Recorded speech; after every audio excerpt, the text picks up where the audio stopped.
Good afternoon, everyone, and thank you so much for participating in our sixth webinar. This is a part of a series of 12 webinars that we are conducting with EPOCH Practice. So if you missed one of our last webinars, you can always find it on our website, on fianza.org website, or on our YouTube channel. Today, the theme of this webinar is inclusive data collection and how we can make sure that when we are collecting data on people experiencing homelessness, we are actually including everyone and not just the most visible people. So before starting, we asked our colleague Dora Welker to give us a short introduction on how is data collection with people who are experiencing homelessness.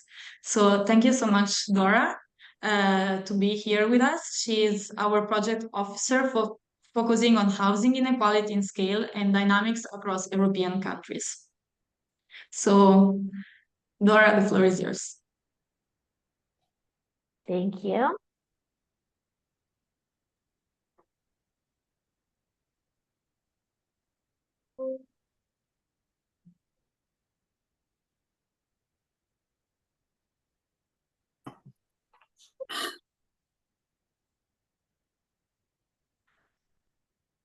Can you see my screen okay? Okay. Hi, everyone. Thanks for being here today. As Sylvia said, my name is Dora Welker. I am a project officer here at Fianza, and I work on comparative homelessness data in Europe.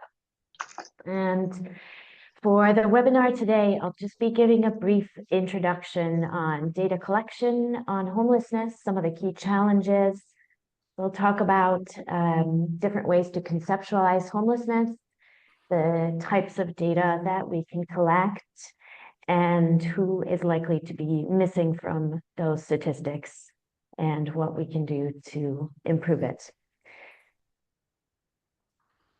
So homeless individuals are a very diverse, heterogeneous group experiencing very multidimensional, dynamic problem.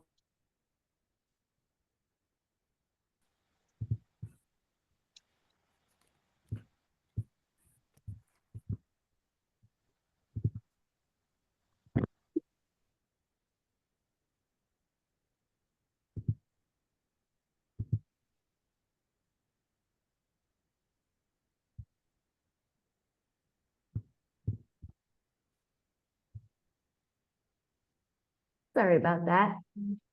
Muted ourselves. Yes, so it's to be able to measure any topic, we need to be able to define it. And with homelessness, this is not quite so straightforward. We're talking about a very large range of experiences and also something that is ever changing. It's not static in time. And regardless of how we define homelessness, that's going to strongly impact the data that we could collect on it. So in Europe, there's many different ways of defining homelessness. There's some definitions which are quite narrow and some definitions which are quite broad. So for example, traditionally in Eastern Europe, it was much more likely to see homelessness only as rough sleeping, whereas some other definitions, for example, in Sweden or the UK, are much more broad. They include things like people staying with friends or people staying in institutions. We also need to define exactly what we're measuring, so stock, flow, prevalence. When we talk about stock, we're talking about people who are homeless at a very specific point in time. When we talk about flow or prevalence, that's going to be a larger number. That's people passing in and out of situations of homelessness over a certain period of time. So that's more of a longitudinal data set.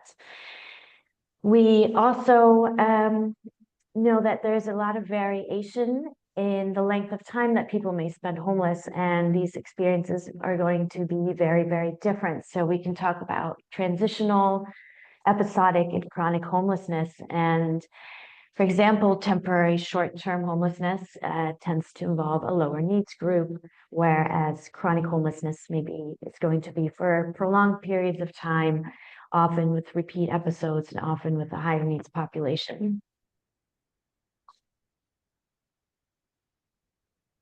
And starting with what I just said about different definitions, there's also some really substantial challenges with how we can compare homelessness data across different countries. So the first is different definitions. Different countries might use different definitions, but even different organizations or different services within a country might use different definitions from each other. And this is obviously going to impact how we count who is homeless. Methods, there is very different methods for collecting data on homelessness, which I'll talk about a bit more in the next slides. But we will get very different results if a country is using one method and another country is using a completely different method. Those numbers are going to be very difficult to reliably compare. This is true with whether we are looking at point-in-time data, so a very specific point in time, who is homeless then, or longitudinal flow data. And because the data collection methods are so different in how robust they are and how reliable they are, it's not necessarily that higher rates of homelessness always correspond to higher rates of homelessness in data. So this is always a key thing to keep in mind when looking at international comparative data. And also there is some populations that might be included in some countries, but excluded in others. For example, sorry? Un bote pequeñito, así.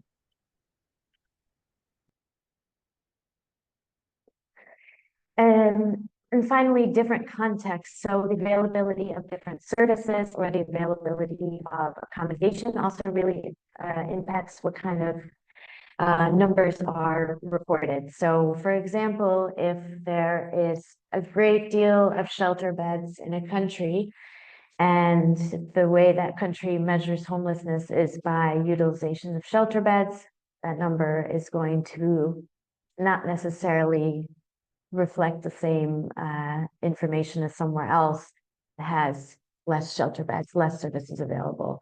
Same thing with things like rural or urban homelessness.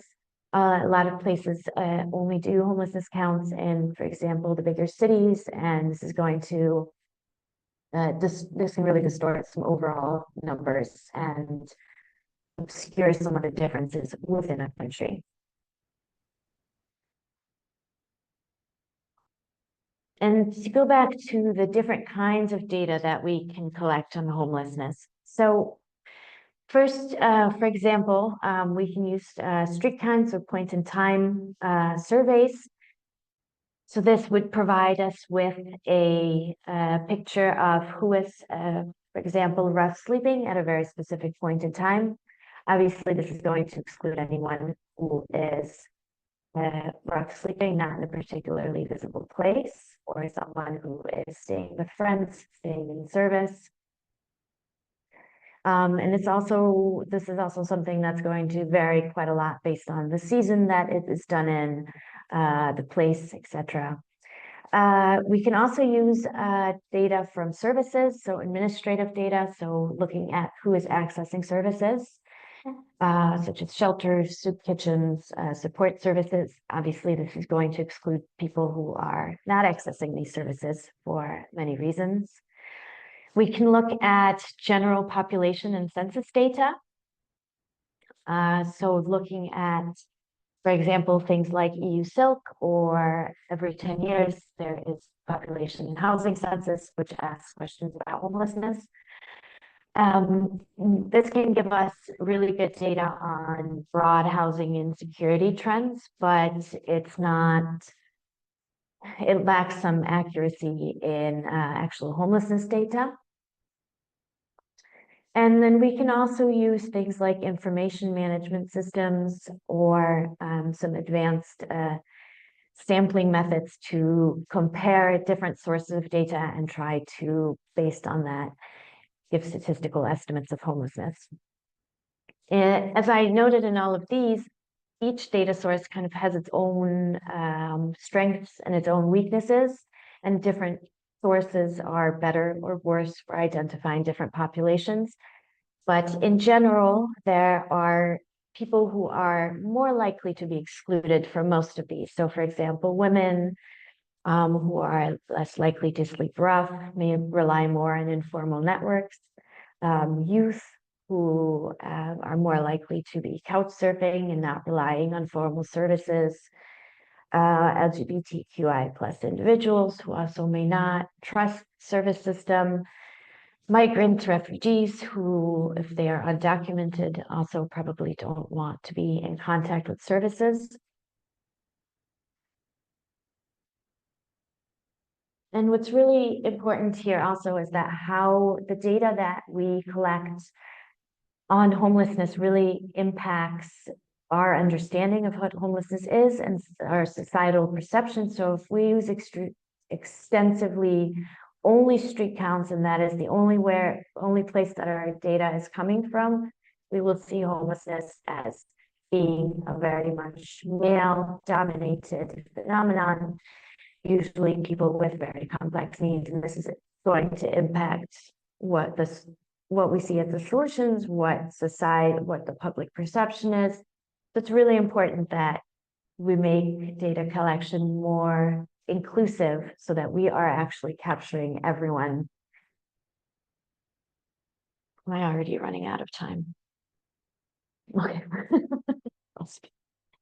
So for any data collection, we need to be really specific about what the phenomenon that we are measuring is. And so for this, we need a definition of homelessness that can be widely used. In a very straightforward definition, homelessness is lacking access to minimally adequate housing. But of course, what we mean by access, what we mean by minimally adequate is open to interpretation. So at Fianza, we conceptualize home and homelessness among these three domains: the physical, the social, and the legal. So the physical is having a decent place to live. The social is being able to maintain privacy, social relations, and legal is having exclusive possession of the home and having the legal right to be there. And based on these different domains, based on the degree to which these domain criteria are satisfied or not, we use a spectrum of different conceptual categories of homelessness. So going from rooflessness, so this is rough sleepers and people in emergency accommodation, to houseless, to insecure housing and inadequate housing. And this is further broken down into EPOCH, which is a transnational framework definition of homelessness that's meant to give a common shared language in Europe for what we mean when we talk about homelessness. And EPOCH disaggregates this very large, varied phenomenon and breaks it down into 6 different operational categories, and then 12 separate living situations. So we go from number 1, people sleeping rough, and then people in emergency accommodation, accommodation for the homeless, living in institutions, living in non-conventional dwellings, and 6 people staying temporarily with family and friends. And using this is really important because it's for data collection, for using the data for policy, it's very essential that we know whether we are talking about people who are living rough or if we are talking about people who are, for example, staying longer in a hospital because they have nowhere else to go. Their needs are going to be quite different, and the policy solutions are going to be also quite different. And to wrap up, these are some of the overall European level comparative data sources that we have on homelessness. So Fianza, every year we compile an annual overview of housing exclusion in Europe. And here we collect the available national statistics on homelessness and disaggregate them by EPOCH categories and give an estimate of how many people roughly are homeless in Europe each year. The OECD does something quite similar and has put out individual mini reports on homelessness data in each country. The European Population and Housing Census, this happens every 10 years, and the last two iterations have had questions on homelessness in the census. The 2023 EU SILC had a specific module on homelessness, looking at actually a retrospective look at homelessness. So looking at a sample from the overall population and asking everyone whether they've had experience of homelessness in the past. And finally, the EU homelessness count, which will be the next topic on these presentations. But to end, so a few words about how we can improve data collection is using multiple sources to bring together different sources of information to get a more nuanced understanding of homelessness, increasing the scope and the frequency of data collection, and developing more inclusive, non-discriminatory methodologies, which is what the next speakers will be talking about. So I will hand the floor over. Thank you.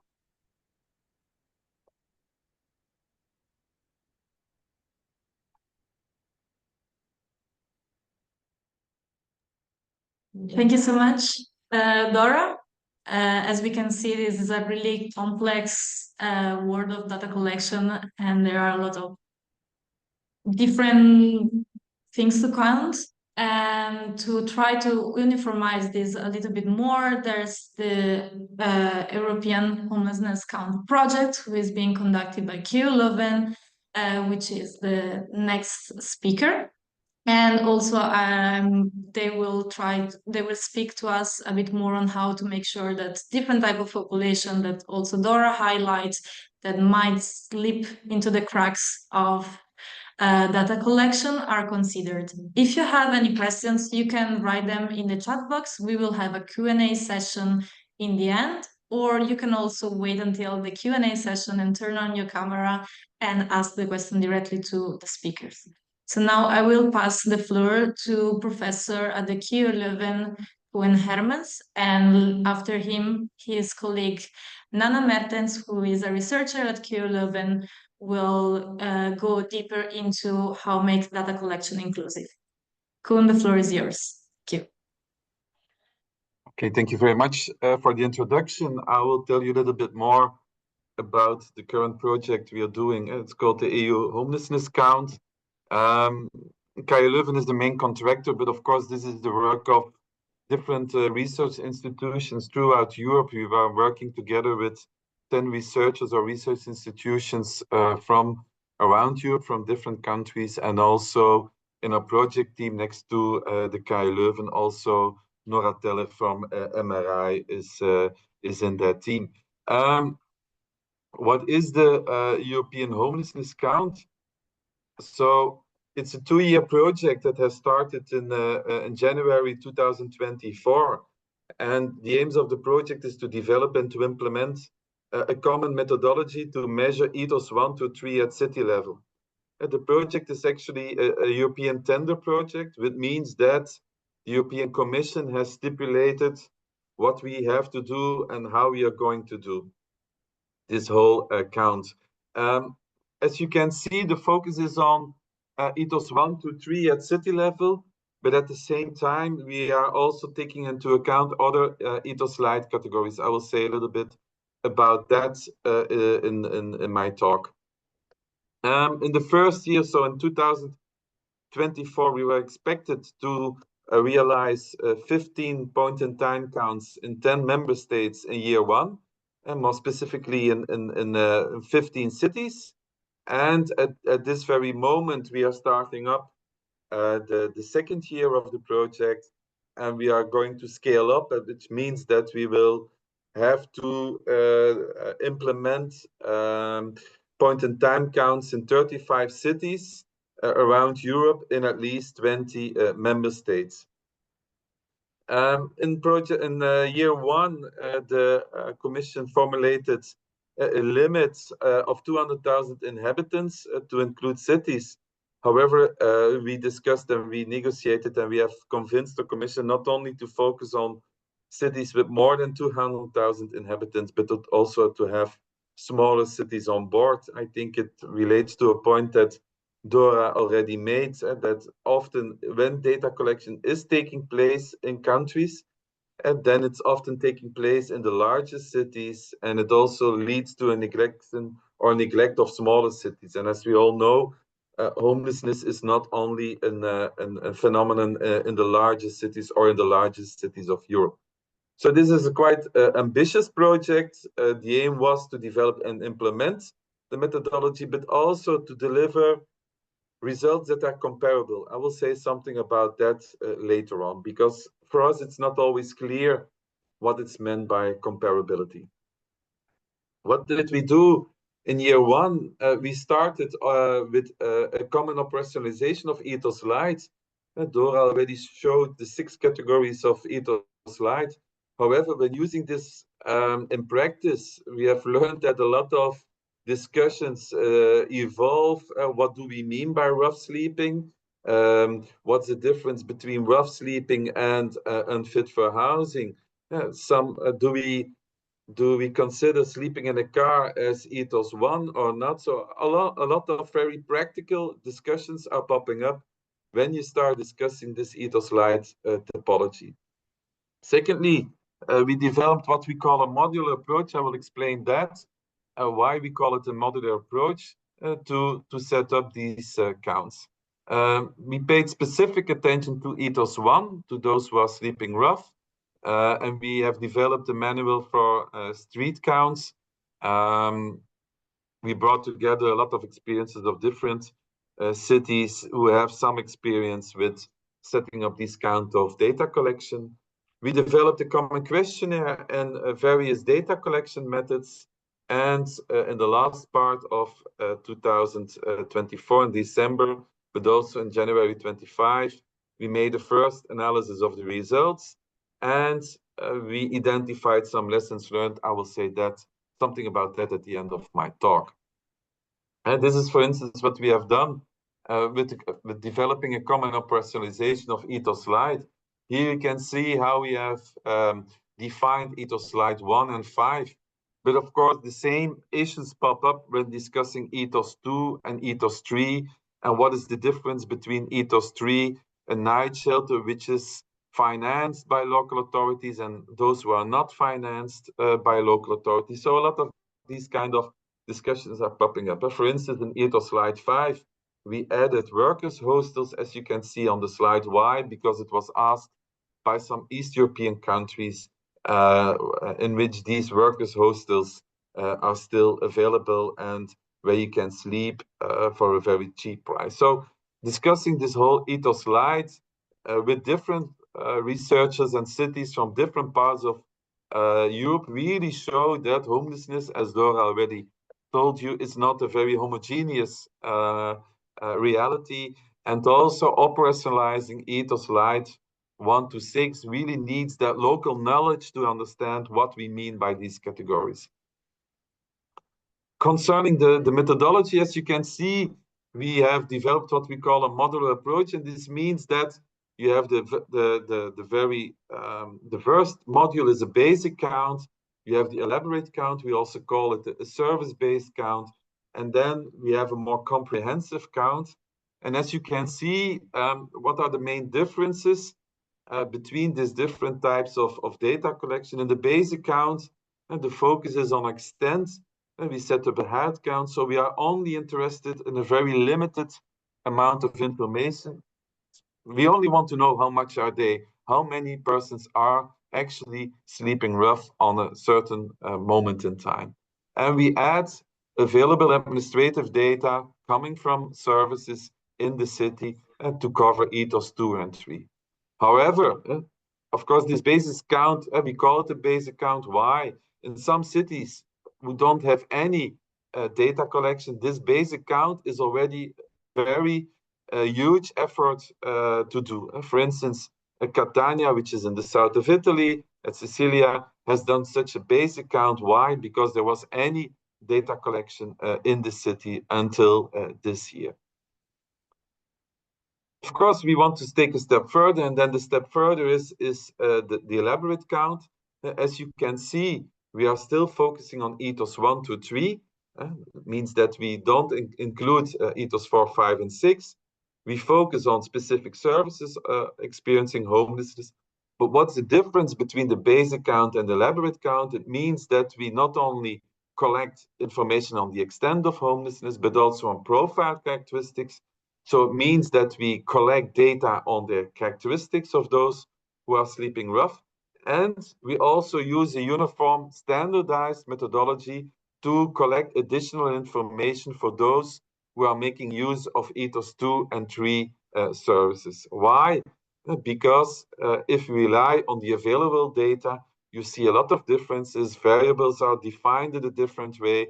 Sometimes some information is included, it's not excluded. A very interesting one is, of course, gender. If you look to how gender is registered in these services, there are a lot of differences in practices available. And then those who want to take even a step further, this is the comprehensive count. There are two main differences. First of all, we go a step further and we try to include ethos 4, 5, and 6. And it also implies that we include not only services specifically for persons experiencing homelessness, but we try to have as many services on board as possible. You can see here some of them, but of course it really depends on the characteristics of the local service network. It really depends on what's available, which services can be in contact with, for instance, those who are staying temporarily with friends. And we always discuss this modular approach with the cities themselves to understand what their specific needs are, what their experiences are in data collection, what kind of services are available in the cities. Why do we make use of this modular approach? Because we really try to balance what we call local ownership on the one hand and comparability on the other hand. Of course, we are aiming for comparable results, but at the same time, when you want to have as much as comparability possible, the risk is that you develop an approach which is not shared by the cities themselves. Cities themselves, the local level, have their own needs, their own traditions, their own data collection. If you don't take them into account, you run the risk that you actually give the impression that you're collecting comparable data, but when you look to the insights, what's really happening on the field, then you see that actually it's not a reproducible, robust methodology that you're using. So we really would try to understand what are the local needs, how we can strengthen the local ownership so that they are actually owner of the process. The second reason I already referred to it is that if you look in Europe and you compare different regions and different countries, you see that there are a lot of differences concerning the extent of the local service network. In those cities with very less services, you need different data collection strategies compared to those cities who have a very extensive network of services. And of course, why is this local ownership and a model approach also important is that we are stressing the importance of this empirical prerogative that we really want to avoid harm for the persons experiencing homelessness. We always need to reflect about what are the possible negative consequences when we are going to include, for instance, persons, undocumented migrants. What are the effects of including them on the result, but especially also when these results are communicated to the broader public. So finding the balance between ownership, comparability, and ethical guidelines is really crucial. We also developed, as I mentioned earlier, I'm not going too much into detail on this, but we also developed a methodology for setting up a street count. A street count is a method of data collection about persons sleeping rough on a specific night, visiting, and what's really crucial is predefined zones. And we learn from the largest cities in our network that covering the whole city on a specific night really needs a lot of resources that are not always available. So it means that you need to have those zones defined beforehand when setting up the street count. Here you can see the different elements of the street count, and you need to make a decision on all these issues. I'm not going too much into detail. It's all in the manual that will be available after the project. But a street count asks for a lot of technical but also practical decisions which can have an influence on the results. So instead of saying that street counts always lead to comparable results, what we're saying is all these small decisions have an effect, but you need to take into account all these decisions. Why? Because otherwise it's really difficult to get the local results or to get all these services on board. What we also did in the project in the first year, we set up we developed different methods of data collection. We not only have one questionnaire of one way of collecting data. What we learned in the project is that in different regions, different transitions exist. For instance, in the Nordic countries like Denmark, which has a very long tradition of data collection, the data is not collected in interviews together with persons experiencing homelessness, but the data is collected by services themselves. Also in the Netherlands and Belgium, we are making use of that method. So the questionnaires are filled in by the services. In other locations, there is, for instance, in other cities like Hungary and like Budapest, they really set up surveys to interview persons. So it means that you have answers given by persons experiencing homelessness themselves. However, you run the risk that persons are not willing to take part in the survey. So on the one hand, you have maybe more reliable data since the data is coming from the persons themselves, but you have a larger risk of people who are not willing to take part in the survey. So different methods lead to different results. And like I said, it's really discussing at the local level what is feasible, what is possible given the service network. Of course, we have set up all these 15 counts on a specific moment. Most of them took place in October. However, if you look to the process, a point-in-time count is really a long-term process of at least 12 months. You really need to start as soon at least 9 months before the actual day of counting. So it's not something you do in between. I said, okay, in October we have the count. We start preparing in September. No, you really need to start as soon as possible. Why? Because you need as much as possible the services on board. You need to know what the local needs are. You need to know what kind of services are there and which are really available for the data collection. This is a map of cities who have taken part in year one. So you can see that we cover quite well the different parts of Europe, with one exception is the Nordic countries, but we will have also those, especially Finland, on board in year two. But what's really interesting is that we bring together all this local knowledge from all these different cities throughout Europe in this project. And of course, you can imagine that if you want to develop a uniform methodology and in 6 months, bringing all this knowledge together, it's not an easy process. You really, or are you saying we neglect these differences, but in the end, you don't have a common methodology.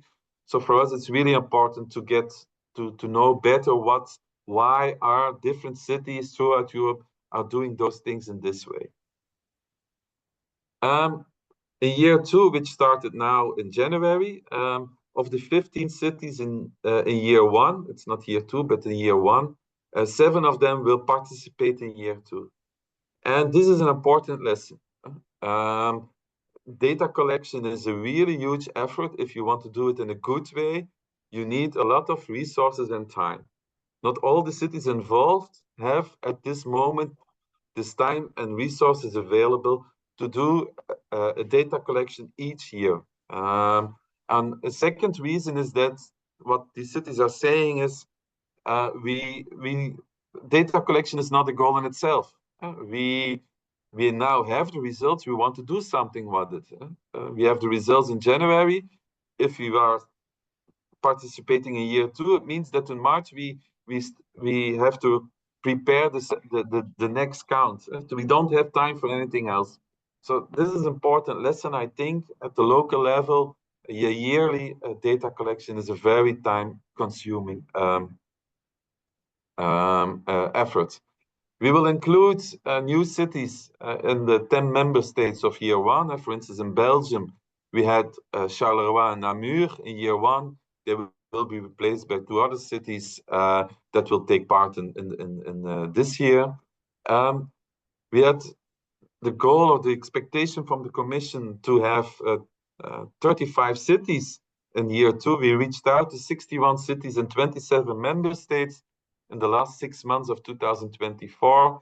And at this moment, we have confirmation from 34 cities in 21 member states in year 2. So in the 27th of February, we bring all these cities and research partners together during a kickoff in Leuven in order to start up the whole process.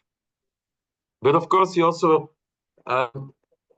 have also brought together a lot of lessons learned in this year 1.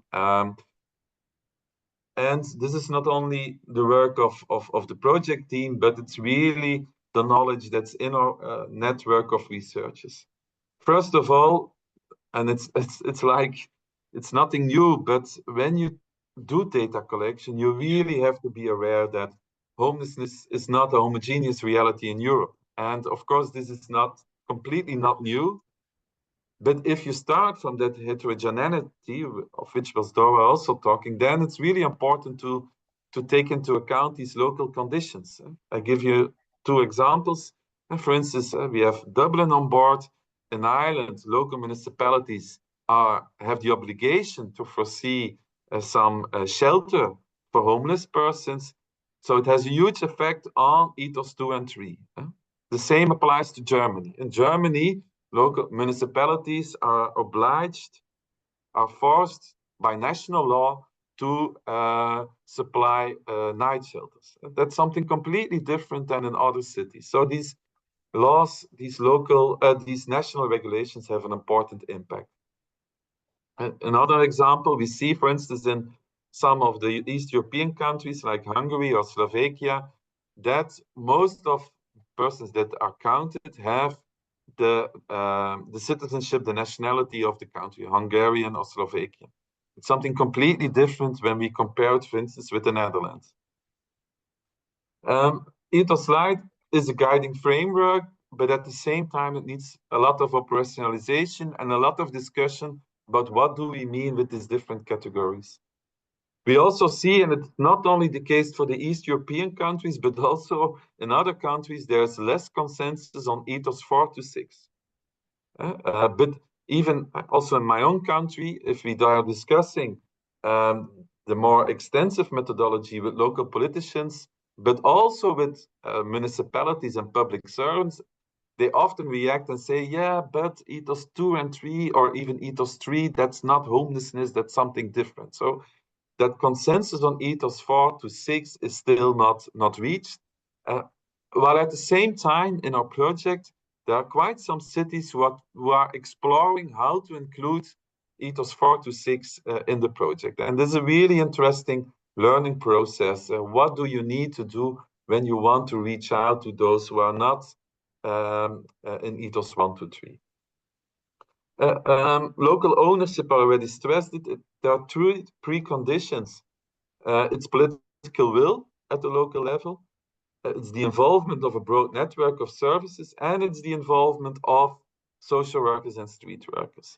And we see that the combination of these three preconditions are not always fulfilled at the local level. For instance, in some cities, there is political will, there's the involvement of the broad network of services, but the involvement of street workers and social workers is less there. Why? Because they have such a huge caseload, and as a consequence, additional data collection is for them really difficult to reach. In other cities, it's the opposite. You have the political, the involvement of the broad network of services, the involvement of street workers, but at the political level, there is less involvement. Or there is involvement, but only to focus on rough sleepers who have a permit to stay in the country. And some of these cities are saying undocumented migrants, although they are sleeping rough, they are not taking on board in the street count because we are not responsible for them. I already stressed the importance of data collection is not a goal in itself. And the more you are reaching for comparability, the more time you have to invest in developing the methodology, and you run the risk that data collection becomes a goal in itself. And we learn from the cities that data collection is important, but also important as a means for better informed policies. There are some strengths and limitations of point and counts. I'm not going too much into detail into that. It was already stressed by Dora. It's a specific moment in time. For instance, in Hungary, I give one example.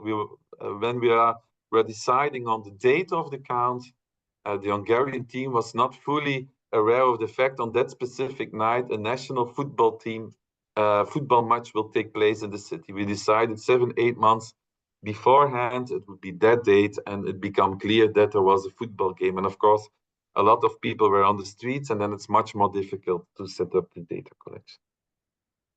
We also learned that there is no golden standard to cover ethos 1. We also see that that there is a strong need for harmonization and coordination with national data collection. More and more countries are setting up national data collection. Germany, Spain are some of two important countries. Portugal also is developing their national strategy, and finding the balance between national strategies on the one hand and a common European strategy will become one of the goals for the following years, from my point of view. And GDPR is also, we have learned quite a lot about that. I'm not going too much into detail. What I want to stress is that in the end, comparability is very important, but we need to discuss why is comparability important. And the why question is not always raised. If we are only saying comparability is in a goal itself, we run the risk to compare very different realities in Europe. So setting up data collection runs the risk of making homelessness a very homogeneous reality, while it's completely not the case. Comparability is meant to understand your own reality much better at the local and at the national level. So, for instance, I refer to the Hungarian experience in Budapest and the Dublin experience in Ireland. These are completely different countries with completely different national regulations, with completely different service networks. If you not take into account all these characteristics to interpret the data, you run the risk to have very hollow conclusions on comparability and on homelessness itself. So this is what we are doing now. Last year was quite challenging. Next year or this year will be even more challenging, given the great amount of cities that are on board. But at the same time, it's also a large added value because we learn quite a lot of all these different actors bring all knowledge to the table, and we try to integrate all that knowledge which is available throughout Europe. Thank you. Thank you so much, Koen, and thank you for bringing all this complexity and all these different points to the discussion, and also to stressing the importance of why the comparability. So now we would like to pass the word to Nana Mertens, who will go a bit deeper into the inclusion part, also explaining the example of the Belgian pointing count data collection. Indeed. Let me make sure presentation is done right. Yes, okay. So good afternoon, everyone. My name is Nana Mertens. I'm a researcher at Lucas KU Leuven, and I've been working for several years on homelessness in Belgium, and I'm also part of the project team on the European Homelessness Counts. In today's presentation, I would like to give some examples, some of the results on inclusive data collection on the Belgian counts, but I would also like to stress some of the challenges that we are encountering when working on inclusive data collection. Let me briefly start by give a brief overview of our method to have a better grasp of what we are doing. Our approach in Belgium is an extended service-based approach, and we are using the point-in-time method for our counts. This point in time, it has been stressed before, tries to identify homelessness at a specific point in time, a specific day of the year. In the Belgian counts, it has always been in the month of October. The Belgian counts are always local counts, so we are organizing our counts at the local level, at the regional level, and we are in these counts, we are closely collaborating with the local governments and with the local services. The map on the slides give you an overview of the regions that have done at least one point-in-time count in Belgium since the beginning in 2020. And as you can see, we include both larger cities, but also smaller municipalities and more rural municipalities. Very importantly, is for our data collection. Every year we apply for ethical approval at the ethics committee of our university to make sure that our data collection methods are approved by the ethics committee. And every year for every count, we have been granted this approval prior to the day of the count.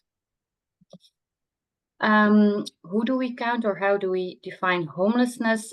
We make use of the typology of EPOCH slides that has been explained prior in this presentation. But as a research team, we also added the seventh category, namely people who are at the day of the count still housed, but are threatened to be evicted very soon after the count. So we include these 7 types of living situations to define homelessness.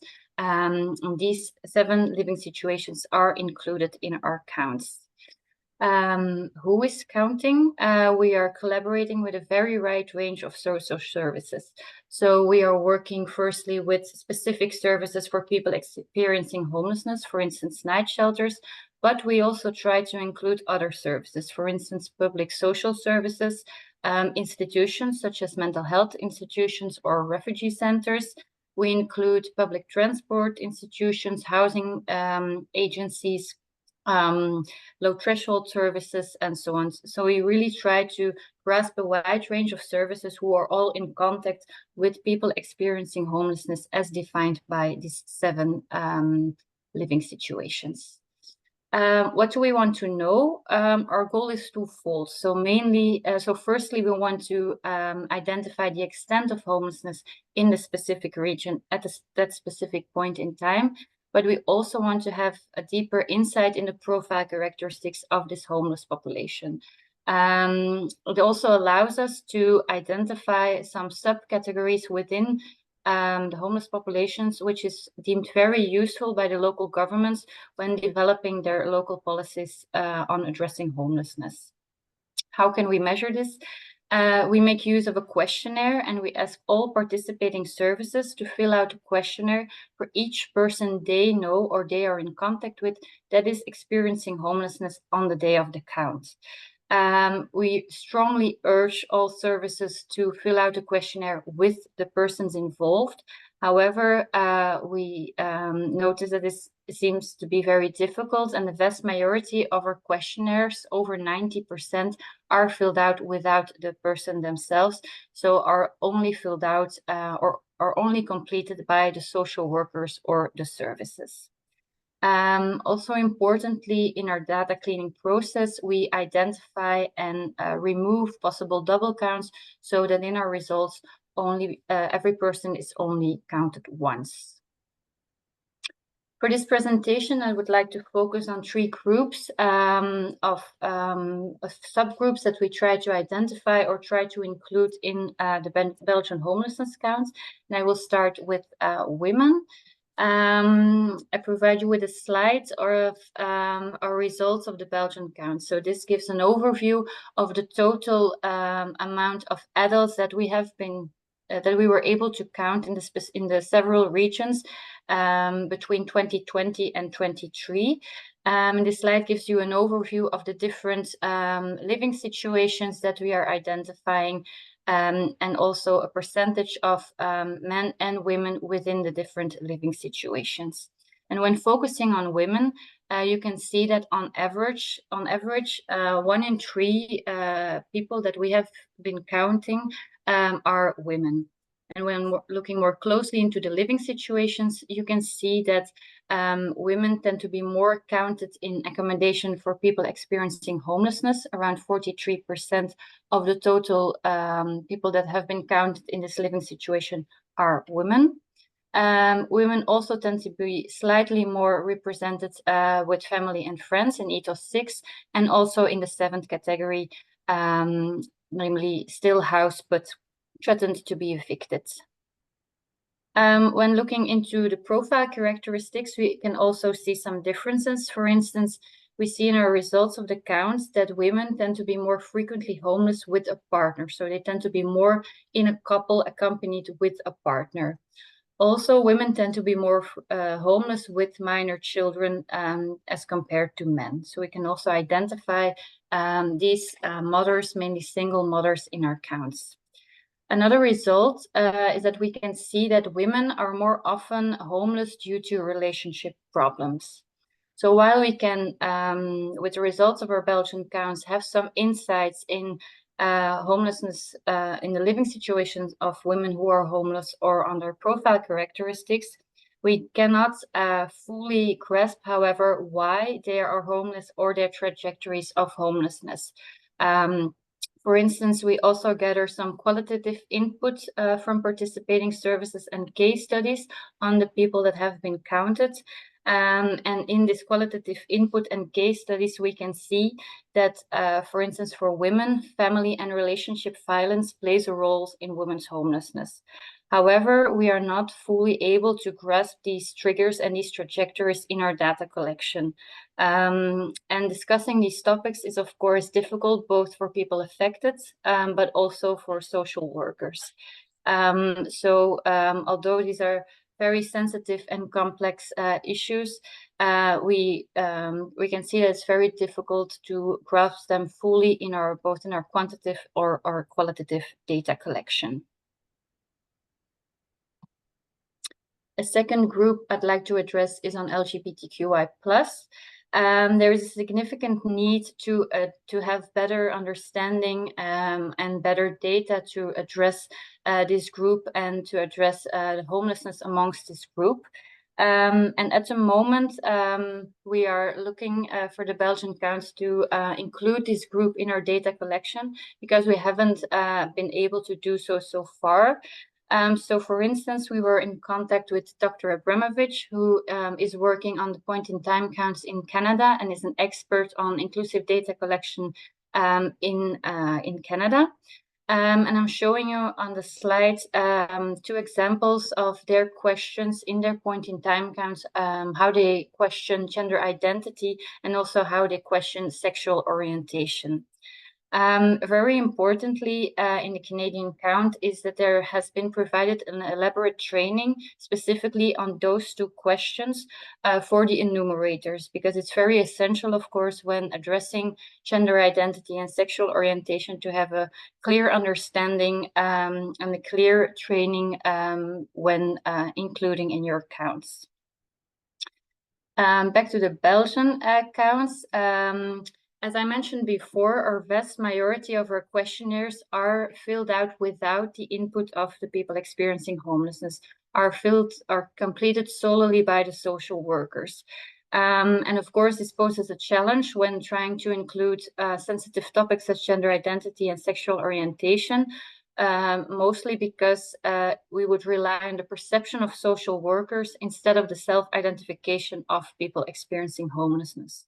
So at this stage, we have decided to include the question on gender identity based on the example of the counts in Canada.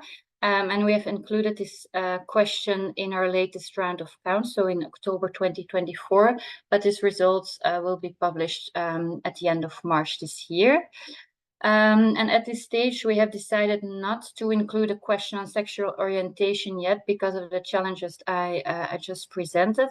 But in the nearby future, we would like to organize focus group with specific services in Belgium who are working with this group of people, also with this group of homeless people, to try to better include this group in our data collection as well. Lastly, I'd like to point some attention to the people with migrant status in our Belgian counts. I provide you with some results as well.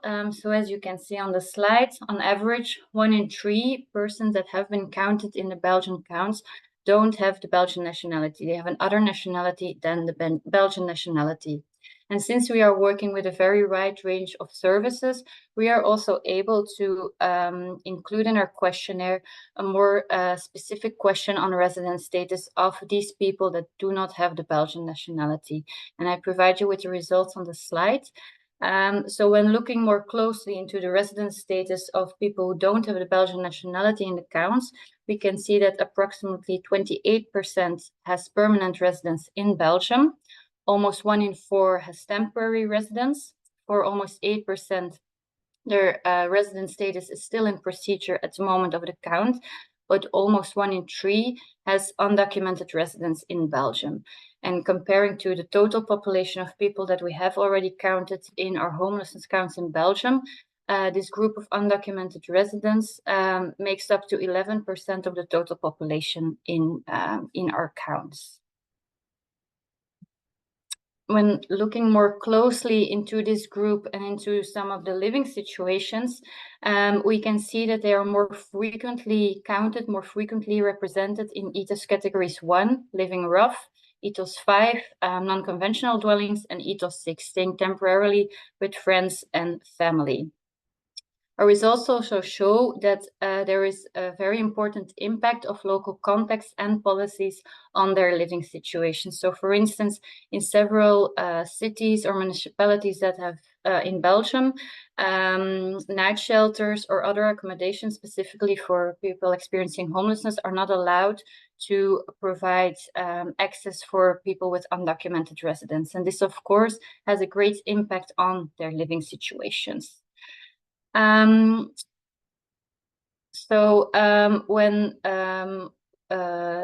as I said, we include people with undocumented residence in our count, and we find it very important. However, we do keep in mind the principle of do no harm to the people counted, which is very specific in this situation, also very important. Since it's a very sensitive and often very political topic, we as a research team also present our results with caution to do no harm to the people counted.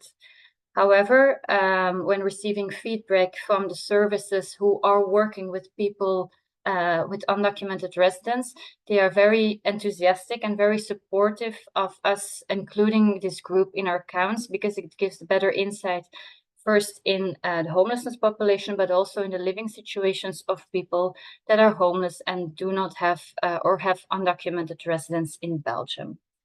However, it's an ongoing challenge since it is a political issue. So we need to be careful, and when we are, for instance, identifying the living situations, we are closely collaborating with the services, with the social workers to make sure we do no harm to the people counted. This brings me to the end of my presentation.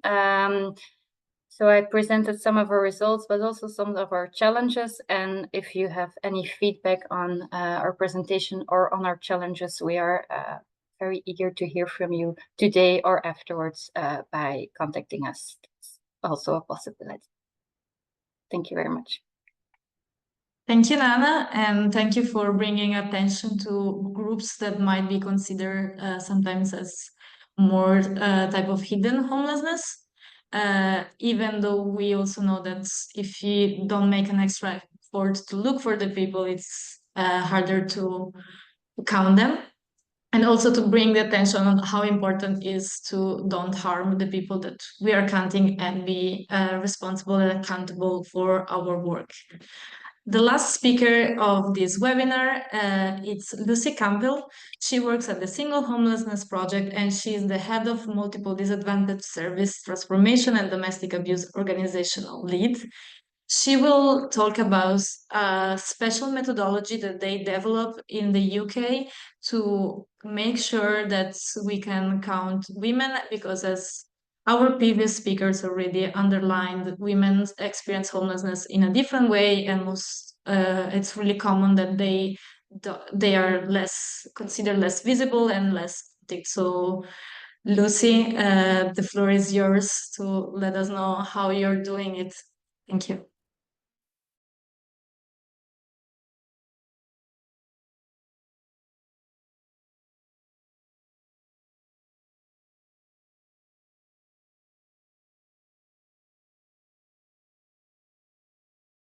Sorry, just struggling to come off mute there. Thank you, and good afternoon, everybody. Let me just start sharing my slides again.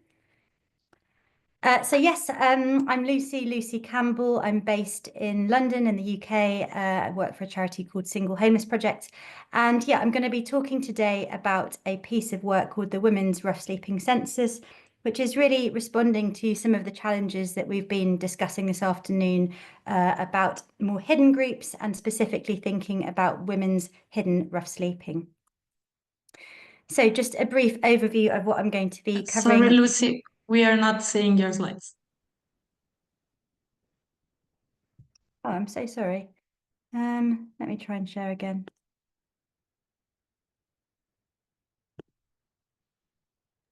Okay, now it's working. Thank you. Yeah. Oh, let me just try and get it out of. You can see it now? Perfect. Great, sorry about that. So what will I be covering today? So first of all, I'm going to be talking about a bit of a context. So why the way that we currently collect data on homelessness in England is gender biased and doesn't really serve women very well. I'm then going to be talking about how the Women's Rough Sleeping Census has responded to this challenge of how we count people who are just less visible, sometimes invisible. So how do we go about getting good quality data on them?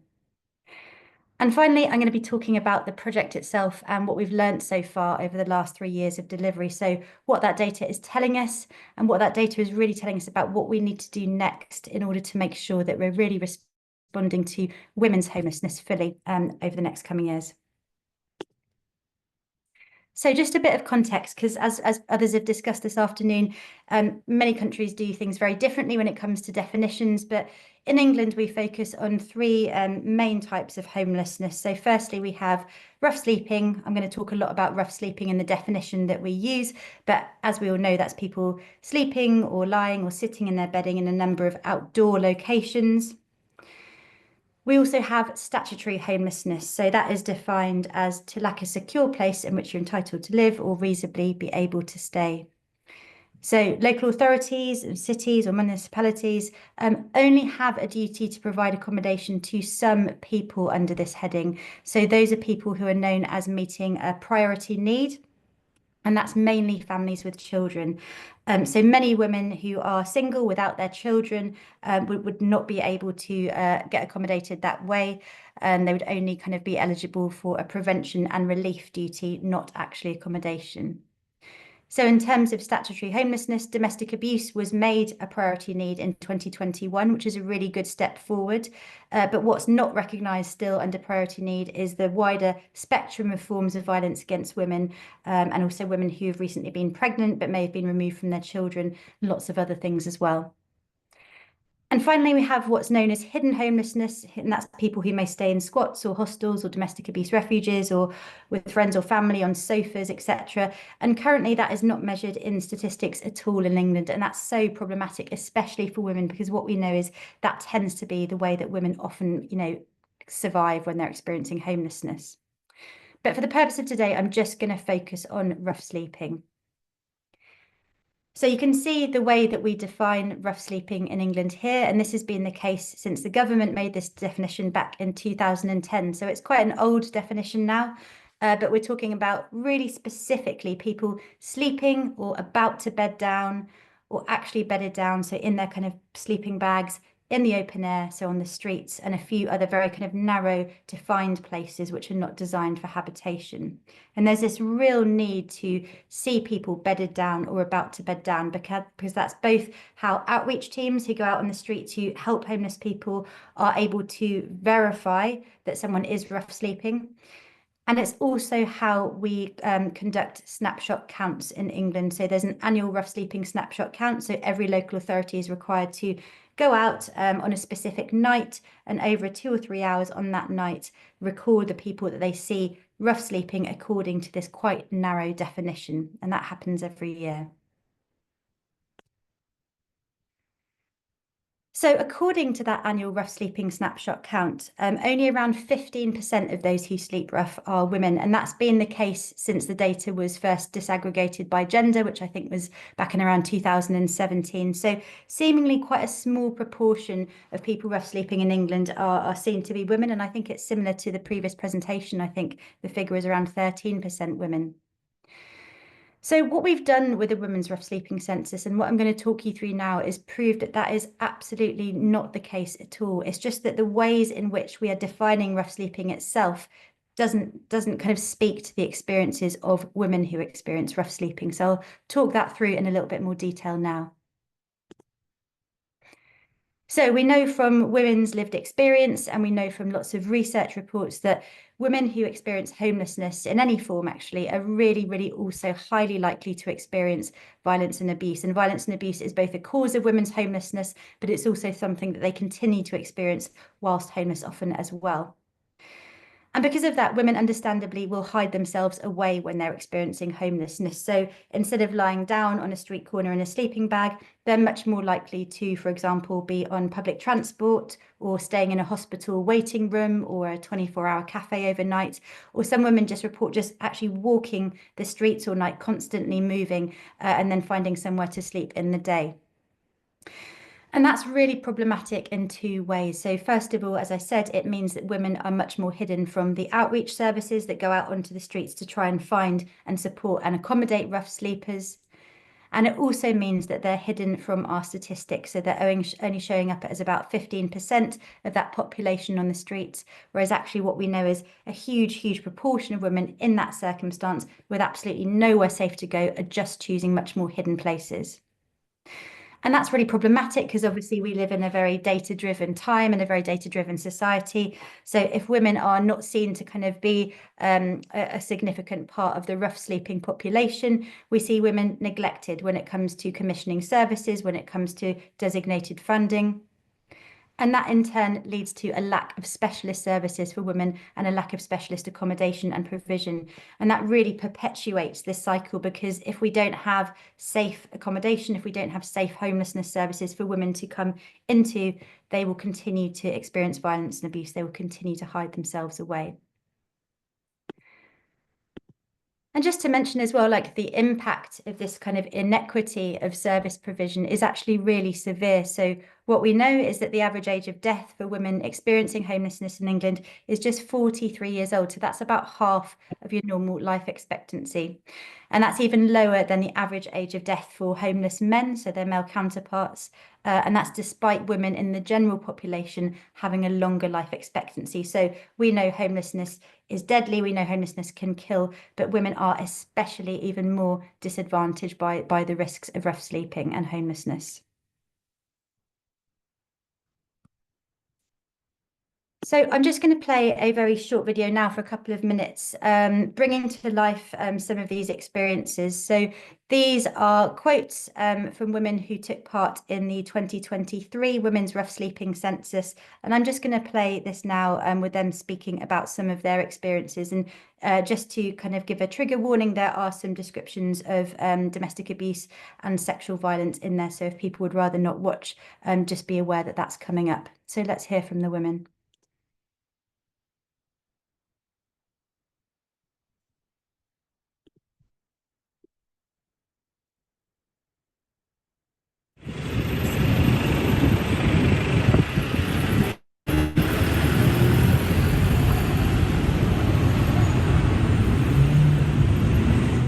Women are not safe on the street.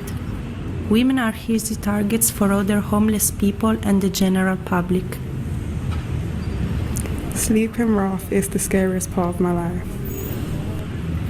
As a female, I feel so vulnerable. Sometimes I feel so scared to sleep outside in case of anything would happen to me. I feel people look down at me most of the time. I feel scared. I had to find place on the streets to hide. It's terrible on my mental health. I could run around and travel on buses. As a female, you can just go to the corner of a road and sleep. It's not safe. I hate feeling like I can't go home. Because I'm transgender, I face mental, physical and emotional abuse. I actually never feel safe anywhere and I'm constantly on the move.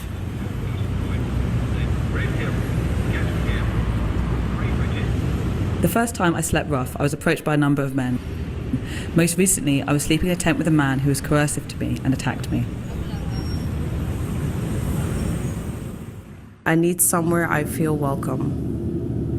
Somewhere I can sleep and get up in the morning. Somewhere where people are not rude to me. Somewhere I can use the bathroom freely without someone pressuring me to leave. Women need to feel safe, dry and warm. Even in emergency accommodation, I was unsafe. I got water poured on me from a kettle. There should be somewhere women can go to present. You don't know who to go to until you get told, but then you're hidden homeless and not bedding down so people can't find you. I feel like I'm not welcome where I'm sofa surfing. It's impacted my mental health. I've taken an overdose in the doctors before to try and get admitted to the hospital as I needed somewhere to stay. I think a lot of girls choose random places to stay, and there are a lot of homeless women out there.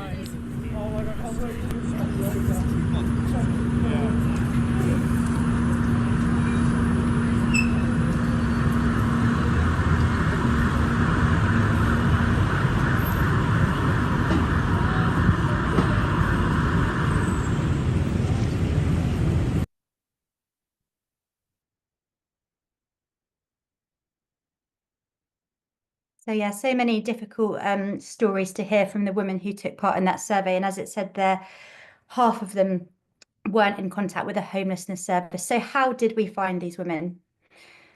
So the Women's Rough Sleeping Census works with two kind of key bits of data collection. So firstly, we have a census survey. So over a 7-day period, each kind of end of September or October, a 10-question anonymised survey is completed with women with recent experience of rough sleeping in the last 3 months.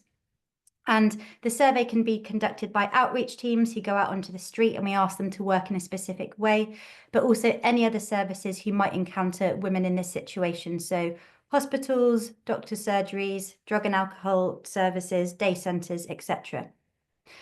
Then after the 7-day period, we also have what's called a data meeting in each local area. So that's when local services, again, maybe health services, homeless services, violence against women and domestic abuse services, come together to submit numbers of women they know to be rough sleeping and also to discuss key challenges in their area about supporting women. So they're really useful forums to kind of bring together different data sets which wouldn't normally kind of be brought together. And in both parts of the methodology, we take steps to make sure that there's not double counting. How do we find women and do this survey with them, though, when they are so hidden? So just to talk briefly about the Women's Rough Sleeping Census methodology that we use. So because we know that women are less likely to bed down visibly on the streets because of that risk of violence, we created guidance for outreach teams to direct them to work in a really gender-informed way and go to the places that women tell us that they sleep rough or shelter. So 24-hour cafes, hospital toilets, waiting rooms, stations, all of those places, and speak to women there. Because we know that women are even less visible at night, because night is the most dangerous time for them, the most dangerous time where they might get attacked. They might be walking all night, or they might be exchanging sex in unknown flats or hotels, for example, and we would just never reach them in those places overnight. What we do is we do shifts in the daytime and the nighttime to reach women. So we go in and around services, in and around places where women are likely to be during the day, as well as going out at night. Because we know that women's patterns of rough sleeping are transient and intermittent, so women are less likely than men to maybe sleep on the same street or in the same area every night, which means, again, they're less likely to be found.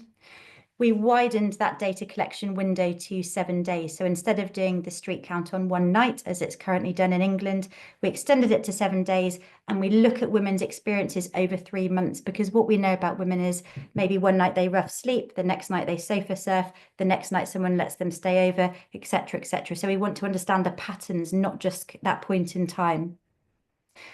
Because, as I've said, we know that women may not be known to homelessness services, but they may well be popping up in health services or violence against women and girls services or services to get alcohol treatment, for example, but we don't share data from those sectors.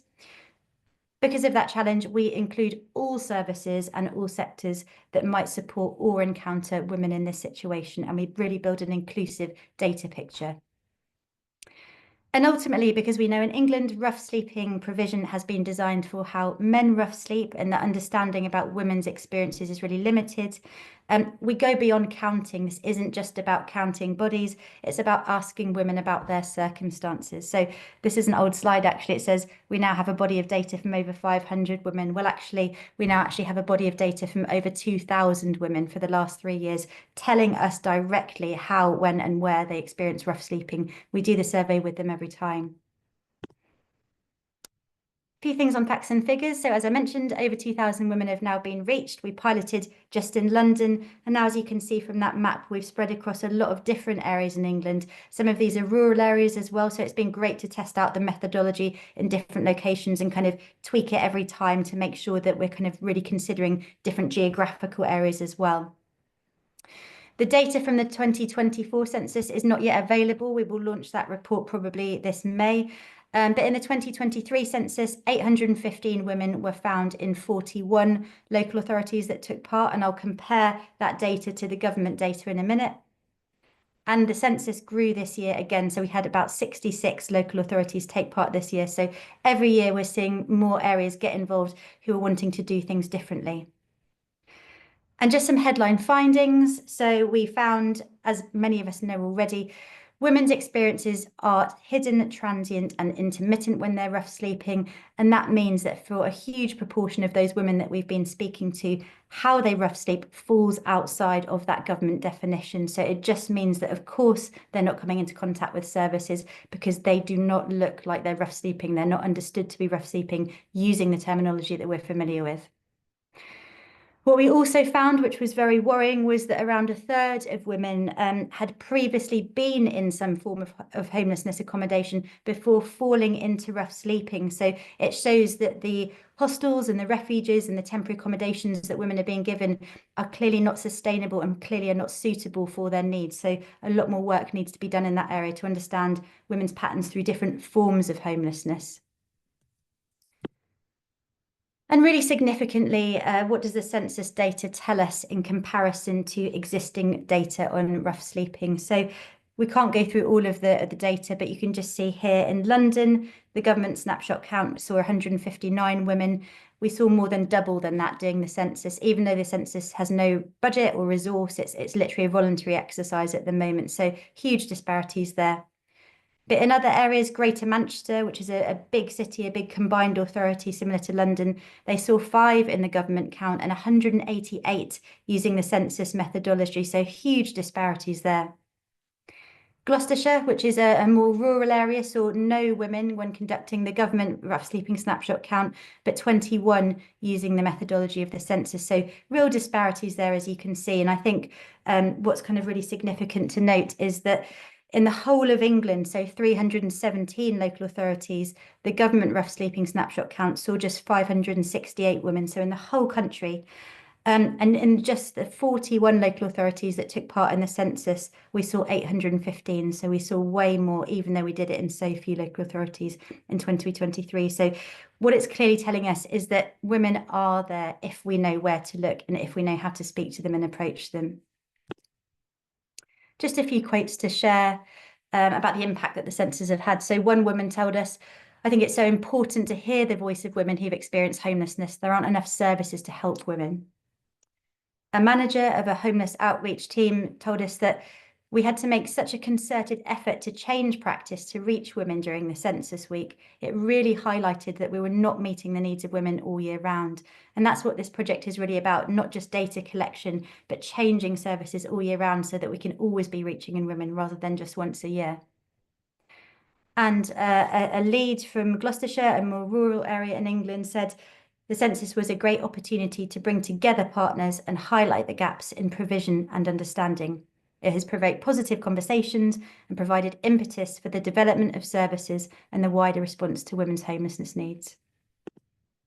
And I know we're really short of time, but just to talk about a few benefits of doing this work, because as I said, data is a huge part of it. Without the data, we can't demonstrate the need for change. But it's really nice to see, for example, that we have been able to make the case for a number of new women's accommodation services and specialist roles, with areas using their better data to make the case that actually there are many more women here than we thought. We need this specialist service, we need funding. So some lovely examples of that here. We've also seen policy and strategy change across the country, amendments to services to make them more gender informed. And we've also been in conversation with government for the last 3 years about trying to really get this work kind of, mandated across the country, not just a voluntary endeavour done by kind of organisations that want to get involved. And just to end on a few things that we're asking of the government, and I think things which are likely to be echoed in other countries that are finding it difficult to prioritise the needs of homeless women because of that kind of lack of visibility. So we're asking for a change in definition. We have a relatively new government who are doing a new homelessness strategy, and we want to see that really configured around how women experience rough sleeping and homelessness. We don't want them to be a kind of afterthought or, mentioned in paragraph 78. We really want to see women's homelessness defined front and centre. We want the things that we've learned about data to be kind of spread out across all local authorities, and so that they have the tools, resources and guidance to make sure that they are all gathering this more accurate and inclusive data. In terms of equity and safety, we really want to see the government providing guidance and ring-fence funding to enable local authorities to make services safe for women, because it's understandable that women often don't want to go into hostels or day centres or services that are very male-dominated. In terms of integration, we know that women experiencing homelessness are likely to experience a whole host of other issues: violence and abuse, mental ill health, physical ill health. So we want to see integration at policy level and on the ground, so women, wherever they pop up in the system, can have their homelessness and their other needs resolved quickly. And finally, in terms of prevention and integration, we really want to see the government invest in new approaches so that women themselves can get the information and the resources that they need to prevent and resolve their own homelessness, rather than waiting for weeks or months or sometimes years to be found by services. Let's give them the tools and the resources they need to sort it out for themselves and really have that agency. And that's all for me. Thank you very much. And sorry about the slide issue at the beginning. Thank you so much, Lucy, and thank you so much to highlight all the difficulties and the lack of extra effort that the national account is doing to reach women. We're a bit out of time, but maybe we can take just a couple of questions. So if you have any question, please turn on your hands and turn on your camera, and you can ask the question to the speakers, or you can drop it in the chat box.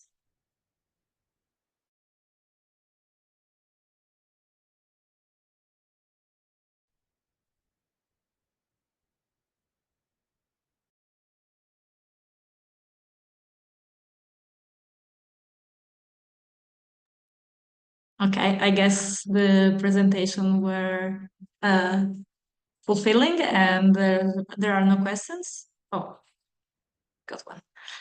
Another challenge is to conjugate representativeness of data and being able to produce it in a high frequency. In France, for example, the homelessness survey happens every 12 years approximately, and the next one, which will start next month, is into preparation since 2020. I'm curious to hear about other experiences across Europe and what frequency is different kind of data produced. So maybe Koen and Nana, you can try to answer the question.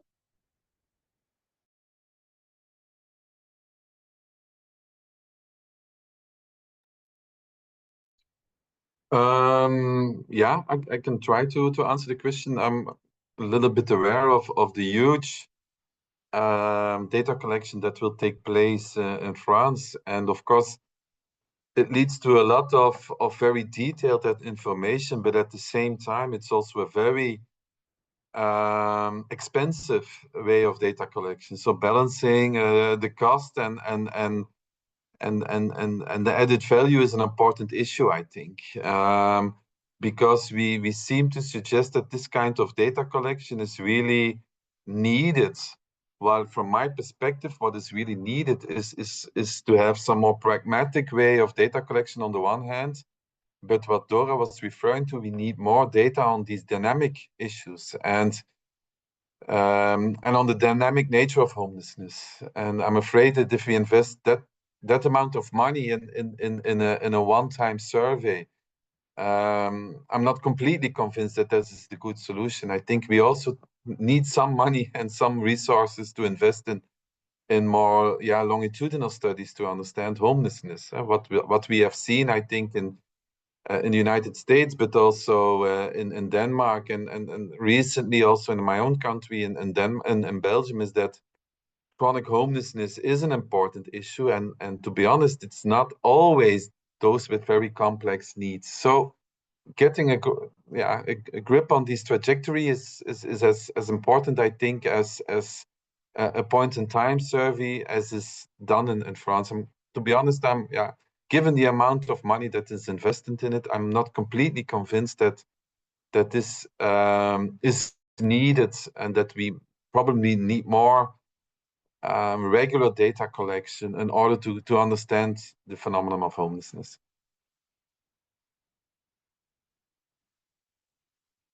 Yeah, what I mean by more pragmatic data, I think on the one hand, of course, we want to have as much as possible more information, but I think we really need to reflect upon what is needed to know and what is nice to know. And when you start a discussion what we need to know, always new questions pop up. And what I call it more pragmatic is that we need to think about what kind of data do we need. And sometimes we want to grab so much, and it means we need to and at the same time, I give an example. For instance, the triggers of homelessness, the causes of homelessness, everyone is interested in it. Everybody wants to know what are the triggers. But if you want to ask triggers, then the question is, what do we mean by trigger? And what kind of questions do we formulate? And do we grasp the triggers, or do we grasp the causes? So when you start opening up the discussion on all these complex questions, it becomes really difficult to grasp all this in data collection. And you need other sources like qualitative research. I think Nana already pointed to that. And for instance, violence is a very important issue for women. However, grasping data on violence is really, really sensitive, really, really difficult. The UK example shows how it needs to be done, but you need a very specific approach. So everything in one way of data collection, I'm not completely convinced. Thank you, Koen. And there's a question a bit for everyone, but especially for Lucy. That is, what measures are taken to avoid double counting? Yeah, and also just on Cohen's point, just then, interestingly, we actually don't ask women about violence and abuse in those surveys. This is how forthcoming they are to tell us about their experience. So at the end, we have a free text box, and literally hundreds of them disclose the violence and abuse that they experience. So it's very interesting because, yeah, we don't feel confident to ask that question to people that we don't necessarily know, but women are wanting to tell us, which is, you know, awful to hear, but good that they are able to. In terms of double counting, yes, in terms of the census survey, we developed that with researchers, and what we do at the census survey is at 2 points. When we ask it, we ask, has anyone asked you these questions before this week? And then when they've had a bit more time, a few questions on, we ask them again, and any entries where the woman has been asked the questions before, we just remove that from the final data set. In terms of the data meetings, all of the women brought to those data meetings, we have the initials and date of births for. So what we just do is we cross-reference that data for each locality to make sure, again, any duplicates, because often a woman would be working with the homeless team, maybe the doctor surgery, the drugs project or whatever, and we just make sure that those entries are removed so that the total is representative of who's really there. Hope that's helpful. Thank you. And maybe Nana, would you like to share how you do it in the Belgium counts to avoid the double counting? Yes, we are working with an anonymous ID. So it consists of 3 initials of the person, and we combine it with the profile characteristics that are also filled out in the questionnaire. So it's a very intensive process of identifying the double counts, but of course it's very necessary. So we are working with an anonymous ID in the counts. Thank you so much. Thank you so much for to all the speakers and all the people who attended. This webinar is recorded and will be uploaded to our website and YouTube channels. So if you want to go back, you can rewatch it. And if you have any question, you can either contact directly the speakers or us. Our email is in the chat. And see you at our next webinar. Thank you.